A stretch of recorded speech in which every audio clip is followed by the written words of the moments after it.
مکتب خواندین؟ نه مدرسه؟ هیچی نخواندین؟ خوندم کم. کم خواندین چقدر خواندین؟ چند تا گوسفند دارین؟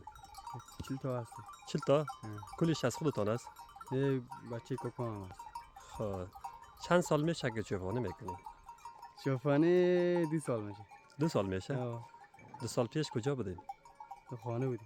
در خانه بودین؟ بله خیلی چوپانی نو هستین دیگه. بله فکر میکنیم که اینجا گوسفند زیاد است. بله دیگه گوسفند زیاده بخی.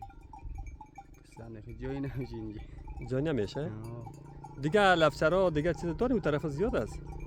ما مسافریم از کوهستان آمده اینجا جای ما دادن دیگه. از کوهستان بندر لولاج؟ یک منطقه رو آلنجی میگن اونجا است. خب تازه آمدین. بله چطور است وضعیت کوهستان ها؟ حال خوبه دیگه باران چیز خیلی که اونجا هم تقلی چاپ سیره. سیره؟ بله از اینجا که اونجا خوب نبود؟ وای اینجا خوبه دیگه حالا مجبوری بود آمدیم اینجا دیگه. چرا نشد به چرا کمی هوا سرد نو طرف؟ هوا سرد چیه دیگه اونجا برف بود و چیز بودی تو چیزا بود دیگه نمیشه دیگه. خود کوهستان بندر لولاج از کدام قریه بودین؟ غیره آلنجی. آلنجی. بله خب اون طرف تقریبا 2 ماه بعد اون طرف حرکت میکنن مردم نه؟ دیگه یک 20 روز دیگه هم بستک مردم است که اونجا علاق میشه گوسفند سیر میشه بعد میروند دیگه.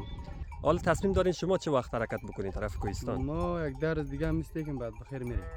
خود بعد از در روز خود اینجا خوب میشه دیگه لفا را ببینین. دیگه اینجا میره دیگه گوسفند دار باز میبریم اونجا کال میکنن چیز میکنن. اینجا و کار میشه و چیزا دیگه.